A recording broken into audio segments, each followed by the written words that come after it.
Hey everyone, in this video I'm going to show you exactly how you can take your site from loading in about 5 seconds to about 2.4 seconds. This will be a complete guide on how to actually optimize the speed of your website and every single thing you need to do to get these results. It's going to be a long video, but if you stick around, you're going to know exactly how you can optimize your site speed to get super speedy load times. And then you can also sell these services to your clients or on marketplaces, whatever. That being said, let's get right into the video.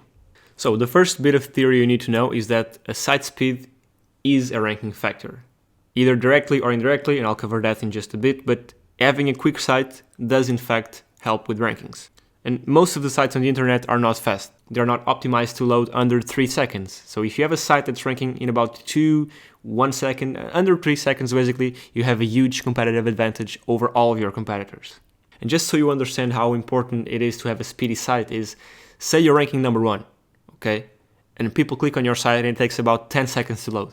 What's going to happen is people that clicked on your site because it was number 1 will just go back and click on the second result because yours is taking too long to load.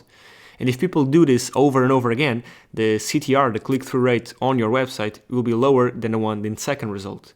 And in time, the one in second will overtake your site in the ranking. So that's just a quick note on how important it is to have a speedy site, because even though you can rank number 1, even though you're number 1, if your site is slow, people will start clicking on the second and third results and your site will eventually drop down the rankings. But like I said, the first thing you need to know is that speed is a ranking factor, which is a factor that contributes to your site's increase in rankings. Think of it as a signal you're giving Google, and as many good signals you can give Google, the higher they'll rank you. These signals you send to Google can be a range of things. It can be links, the content on your site, the site speed, if it's optimized for mobile, if you have a social media platforms or a presence, whatever. There's a bunch of signals and speed is just another one. And the idea is that all of these signals will add up, and if you end up doing them all properly, you'll eventually rank with ease. Now, a tool we can use to do some speed analysis is GTmetrix, and I'll show you that in a second. Okay, so we're here in the tool, GTmetrix. I just put in this website, and let's see how will this tool analyze our site and what it will tell us and how we can then improve it. There we go. So as you can see right off the bat, this is not looking very good. This has a bunch of information, and I'll go over each one of these. So first one is the page speed score. It's an F, and the Y-slow score is a C, which is not good. The fully loaded time for this page is 5 seconds, which is too much time. Like I said, if someone clicks on your site and it takes too long to load, the person will go back and click on the second result. And if people do that over and over again, the click-through rate for their site will be higher than yours, and in turn yours will lower down its position in the ranking. So it makes for a very important thing to have a very speedy site. Then the total page size is 5.3 megabytes. It's too much, and I'll show you exactly how to lower that. And the requests, 81 requests, so meaning if a person accesses your site, it's asking for 81 requests, which is too much. And again, I'll show you how to lower that down. Now, all the information we have down here, it's a bunch of stuff, and on this particular website, the 3 things that are not optimized are these 3 first ones: the server scale images, level browser caching, and optimized images. And on your site, you might have minified CSS, minified JavaScript, and a bunch of all this stuff on here. And the plugins I'll show you and I'll tell you to install will optimize all of these ones down below. The main ones and the ones that need most work and manual actions are the first 3 ones, which is the server scale images, the browser caching, and the image optimization. These are the ones that will need a bit more work. So what are server scale images? This is basically reducing the image size. So I'll show you here in a bit. So this image right here, which I'm opening right now, is set to 1000 by 1000 and should be 400 by 400. This is the image. As you can see, it's really big. And if you look at on the website, it shows at a much smaller size. So it doesn't make sense to have this big of an image when it's showing this small on our website. So, and that's the recommendation GTmetrix is doing. It's basically saying your image doesn't need to be 1000 by 1000. It should be 470 by 470 because that's the size you're displaying it on your website. And this will account for a reduction of almost 400 KBs. It's not much, but if you do this on a bunch of images, you'll see it all will add up. So what you do is go to your site, go to multimedia, and go to your library, click the image that needs optimization, click edit, and sorry because this is in Portuguese, and just go to edit image. This is straightforward, and already mentioned the image, resize the image, to the recommended size on GTmetrix. Pretty simple. You do this for all the images, click update, and you should be good.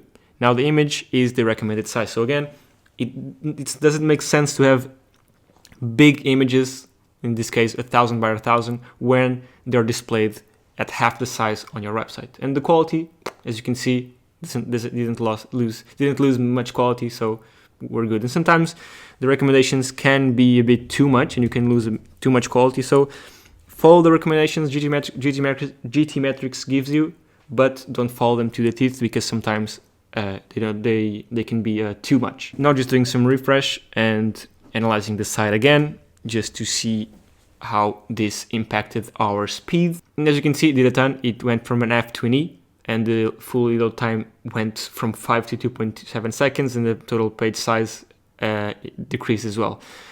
As you can see, we're starting to see some improvements, but we're not done yet. This is not good enough. What we do now is do the same for these two images right here. Okay, so the next step is lever browser caching, but I'll skip this one for a second, and I'll tell you why in a second. But it is optimize images. The serve scale images was in regard to reducing the size, so the size of the actual image. In this case, optimize images is reducing the size of the file of the image. And as you can see, we got a bunch of images to optimize. And what you can do is you can download the image from your site and use some sort of software or online software to reduce the file size. You can do all of this manually, but there's a plugin that does this all automatically for you, and I'll be showing you how you can do it in just a second. So as you saw, that's the tool, pretty simple. We'll cover that again in just a bit. Now, the first step in increasing your site speed is removing unnecessary plugins. Only use essential plugins. The more plugins you have, the more space they'll take, the bigger the files on your site will be, the slower your site. Pretty simple. So if we just go here to my website, go to plugins, as you can see, every single one of these plugins is in use right now. Some of them need updates, but every single one of them is being used right now. All of them are activated and all of them are useful for me. So if you have a deactivated plugin, which you can just click deactivate to deactivate the plugin. If you have something that's deactivated and not in use, make sure you delete it.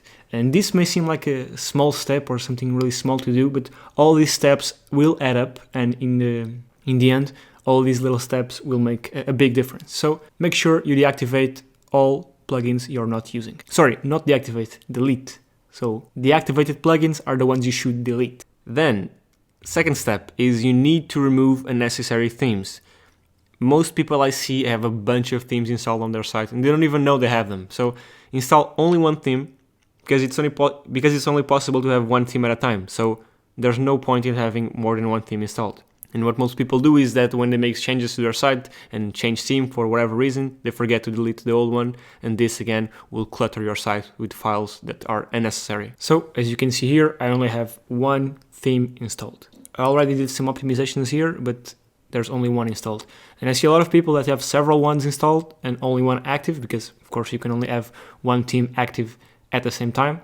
So yeah, go here and double check if you have more than one theme installed. If you do have it, remove them and just leave the one you're currently using, and that's it.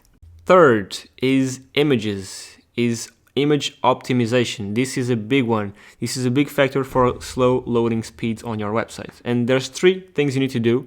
The first one is go to GTmetrix. The second one is resize your images, which on GTmetrix is the serve scale images. And the third one is to convert your images from PNGs to JPEGs.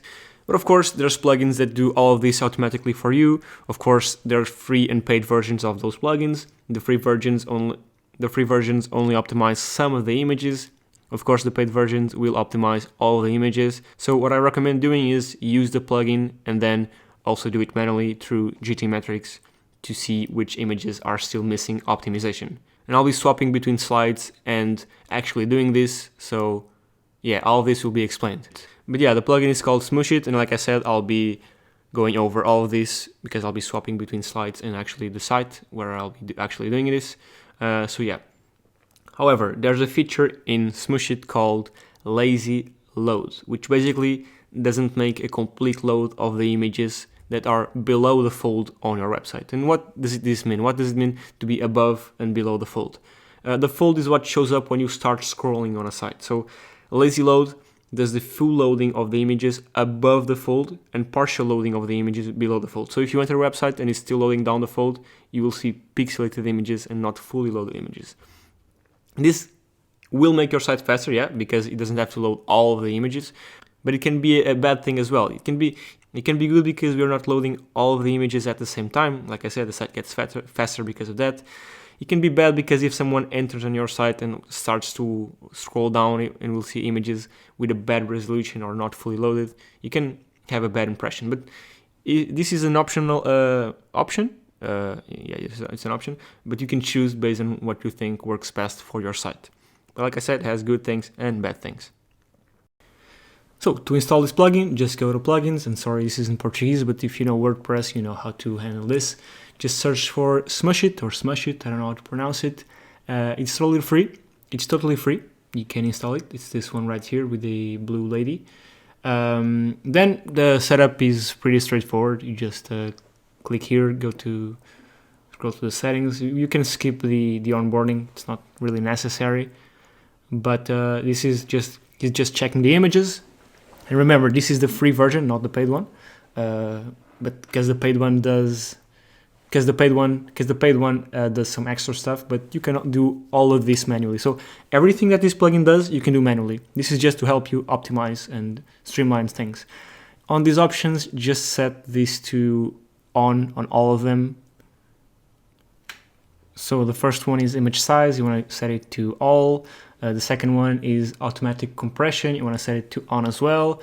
The third one is metadata. You want to set that to on if you're using images from Google. So if you're right-clicking and saving an image and then uploading it to your site, it will come with a bunch of metadata and EXIF data that you don't want to, that you want to remove before uploading. So you want to do that. Because you can then add that metadata later on. You just don't want to have all the garbage metadata that came from the image. Then the last one was resizing image based on size. And as you can see here on GTmetrix, it's only picking up for the serve scale images an image that is 1000 by 1000, which is within this range.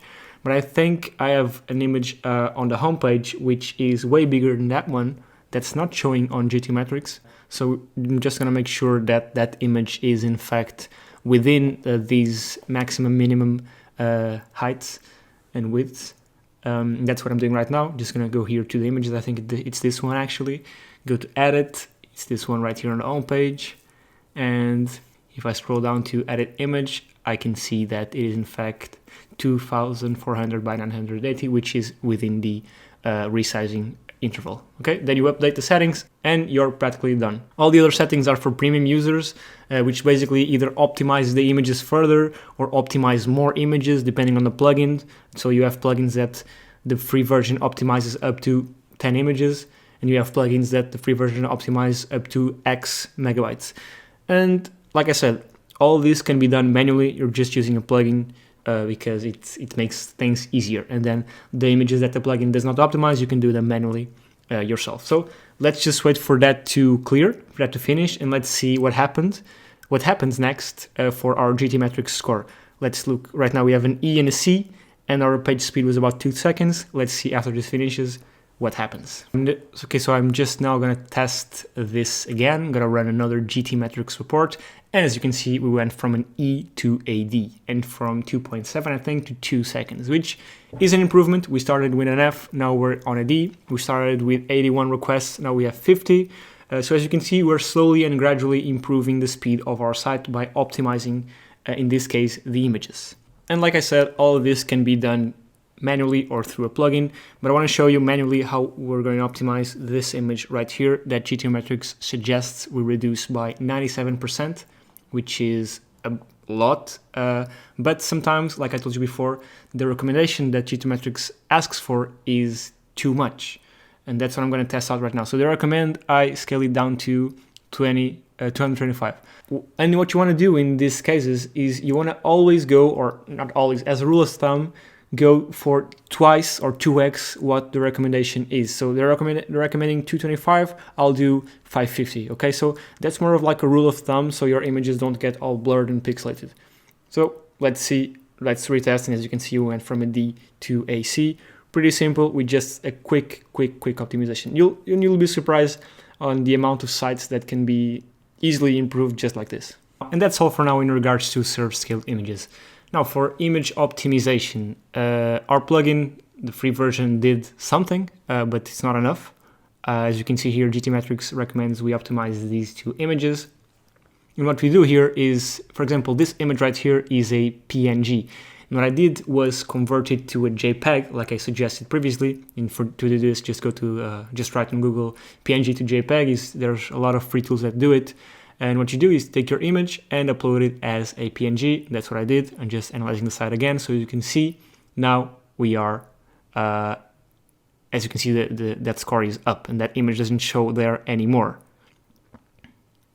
Actually, the optimized images shows down here. So all the images are optimized, and the only one missing is this one right here, okay? Which is only a 7% reduction, 2.9, and this is already at an A level, so I don't think there's more things we can do. So 2 Cs, 1.71 megabytes, and now we're missing the leverage browser caching, which we'll be talking about right now. Then we have something called a CDN, and this is totally free. Cloudflare is a company that provides a content delivery network, which is a CDN, totally free. This is basically a network that's spread out all over the world and uses caching, which is basically short-term memory, to increase the speed of your site. And how does it do this? Basically, the network has our site in its memory, in its cache. And when someone tries to access your site, instead of Google fetching the information from the hosting company, so the hosting company where your site is hosted at, which may be far away from the location the person is searching from, the network, which has our site in its memory, fetches the content and delivers it faster to the user because the CDN is worldwide. Therefore, your site will load faster. Basically, the person that's searching doesn't have to ask your hosting server to deliver the content. Because like I said, if it's far away from that person, it will take some time. And using a CDN is the person will ask for the content to the CDN, which is worldwide. It has several access points. And in turn, your content, your website will load much faster. Okay, so what you do here is you go to cloudflare.com, you sign up, it's totally free. You'll have this, you just add your site, which I already added right here. Then you just click it, add your site name. This is just me like doing an example. Choose the free version, confirm plan, totally free again. Just as a quick scan of your DNS records. Confirm that, click continue. And now you have, in this case, I am hosted at GoDaddy, I think, or actually Namecheap. I don't know why it's saying GoDaddy, but yeah. And what you do is this finds your current name servers and then gives you 2 new ones. And what you do is go to your hosting platform, in this case Namecheap, go to manage and go to a place where you can change your name servers, add something custom, which in this case I already did, but you just copy these DNS codes and these name servers, and paste them there. Pretty simple. Again, sign up with an account, click continue, copy the name servers it gives you and paste them on your hosting. And there you have it. Now you have a CDN. That's simple. Also, Cloudflare also gives you a free SSL. I think I have a video on that. If I don't, I'll upload it. But Cloudflare gives you a free SSL certificate, which is that padlock, that green padlock on the top left-hand corner. But yeah, now that your CDN is set up, again, super simple, we're going to talk about caching. Now, in regards to caching, which is, like I said, the memory. Having caching on is good because that way when someone goes to your site, it loads faster. And I'll tell you a good example of caching. If I ask you, for example, how much is 3 times 5, you know right away it's 15. You don't have to think about it in your head and do the math. You've done it so many times in your life that you simply remember the result. So you don't have to make a mental effort to know how much is 3 times 5. And caching is basically this, is when a person accesses a site, the server that's loading the site already knows what the site is, meaning you don't have to think about what the layout of the site is like. So how the text and the images are arranged, and you just load everything individually. You simply remember what the site looks like and you load it almost instantly. So just like the result of 3 times 5 is always the same, 15, the cached version of your site is always the same, which makes us ask the question, what if we change something on our site? The caching is not permanent. That is, we can tell the server in how many days we want it to create a new cached version of our site. There are options to tell how many days we want the server to cache our site. So if, for example, say we change the phone number on the homepage of our site, if we have the option for the server to cache every 10 days, it's only in 10 days that the people who accessed our site will see the new phone number. So it's good to have a cached version of your site when it's finished and you don't intend to make big changes. And of course, there are plugins for this, which I'll be covering in a second. So in regards to caching, like I said, a plugin does this. I like the one called WP Fastest Cache. There's a bunch of them, but this one is the one I like because it's straightforward and it works. So you're going to want to enable basically all of these. And like I said, say here, the preload cache, okay? Say the mobile cache, say the new post cache. And like I said, what is cache? Basically, if you have cache activated and say you have a phone number on your homepage, if someone accesses your site, you'll see that number. Say, and you have the cache set for 10 days. Say you change the phone number on your homepage. That same person will only see that change in 10 days when the cache reloads, okay? And these options right here, that's what allows the site to load faster. Like I said, the cache is an image, a snapshot of your site before. And all of these, the ones, say for example, the new post cache, what it does is automatically updates the cache when you create a new post. Basically, you just turn on all of these. If you want to go more technical, just ask the questions either in the group or in the comments, but just enable all of these. And when you hit continue, you'll be prompted with this, which is basically saying you have a Cloudflare integration. And right now I'll help you and I'll guide you on how to get this working. So just open this link. This is all pretty straightforward, but I'll take you along and go to CDN here on the top right. And all of these are like premium things. You can also buy this plugin, but just go to CDN by Cloudflare, and then you go to Cloudflare, your account, you go to settings, you go to API tokens, and you just copy your global API key. And there you have it, copy that and paste it on here, add your email and paste in the API key, hit next, and you are basically done with all things CDN, all things Cloudflare, all things cache. And now you just make a quick purge and let's do a retest. And as you can see, A, B, 2.4 seconds, 36 requests, 1.73 megabytes. And yeah, this is it so far. We have gone from an F score to an A score. That's pretty good if you ask me. And yeah, let's continue on. And then we move on to hosting, and you need to host your site with a quality and reliable hosting company. So go for the big ones. Go for Namecheap, GoDaddy, HostGator, any of those big ones. And there are many companies out there that have very cheap prices, but they end up either stealing your sites or getting hacked, and it's not worth the headache.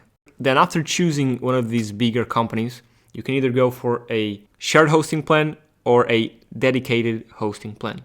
Shared hosting basically means that you're sharing the resources of that server with other sites. So basically on a single server, there's many sites hosted, which makes your site a bit slower in comparison with a dedicated server, which is a server that only has your site hosted on it. Basically all the resources are going towards your site, making it faster. That said, dedicated servers are much more expensive. As you can see here, I think these are the pricings for HostGator. So if you're just starting out, at the beginning, it's not 100% necessary. Just go with a shared hosting, and then in the future, you can upgrade it if you feel like it's necessary. Finally, all of this that I taught you today can be outsourced. You don't need to know how to do any of this. You can, of course, outsource it, and I'll leave a link in the description for this, or you can just go to connect.co/speed, and I'll recommend you to the best services I know. But yeah, I just like to teach you the things before you outsource them, because I think it's important for you to know what you're doing and how you're doing it to your client's site or to your own sites before actually outsourcing it. But yeah, that's the guide, a bit long, but this is basically everything you need to do and everything I do to optimize my site's speed. And yeah, that's basically it. Thank you for watching, and I will see you in the next... Oh, almost forgot. I'll be choosing in just a second the giveaway winners for last week's video, so stick around and bye-bye. Okay everyone, let's see who won last week's giveaway. Let me just find the post. By the way, if you haven't gotten this .org link, it's a pretty good link to have. It's a do follow link from a .org domain. Pretty powerful as well, so it's totally free. Just go to this site and sign up. You can follow the steps right here, but let's go to the giveaway winner. So I was giving away the Rank and Rent plugin, like I told you. This is pretty simple. Say, you can watch this video as well, where I explain what Rank and Rent actually is and how it can benefit you. Basically, you rank your site, multiple pages on different cities, for example, and then you overlay other company sites on top of yours, and you can rent them out. The business model is great, but yeah, if you want to watch this video, I'll put it in the description, and I'll just show you a little demo. Say we want to overlay, for example, this plumber site. We just go here, hit enter, and the page will update. And if we go here and hit refresh, now we have a complete overlay of a plumber site, and the site works fully, so you can click anywhere, you can go everywhere. Yeah, that's basically it. If you opted in for this giveaway, you know what you're getting. If you don't know, and if you end up winning, just go to this video right here where I explain what Rank and Rent actually is and how it can benefit you. Now let's do the giveaway. So let's go here to the comments and let's count how many comments we got. 1, 2, 3, 4, 5, 6, 7, 8, 9, 10, 11 comments. Now we go to a random number generator, do 1 through 11, hit generate, and number 5, which is 1, 2, 3, 4, 5. Tommy D, thank you for participating. I'll be messaging you on Facebook if I find you there. If I don't, I'll be messaging you here on YouTube somehow. I'll find a way to find you.